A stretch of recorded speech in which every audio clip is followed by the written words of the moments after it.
দেখো বন্ধুরা, বানিয়ে ফেললাম পেঁয়াজি। পেঁয়াজগুলো কুচিয়ে কেটে নিয়েছি, আর এখানে বেসন দিয়েছি, কাঁচা লঙ্কা কুচিয়ে দিয়েছি, একটু কালো জিরা আর একটু নুন।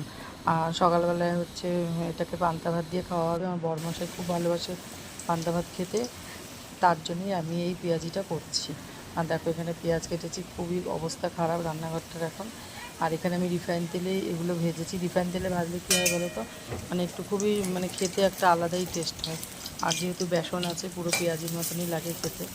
আর দোকানের পেঁয়াজিগুলো খুব ঝিরিঝিরি করে কাটে, আর যেহেতু সকালবেলা খুব তাড়া থাকে, ওই পেঁয়াজটা অত পাতলা করে কাটতে পারিনি, একটু মোটা হয়ে গেছে কাটতে। আর যাই হোক, দেখো এখানে তারপর আমি তেলে দিয়ে দিয়েছি, আর এগুলো উল্টিয়ে পাল্টিয়ে দিলাম।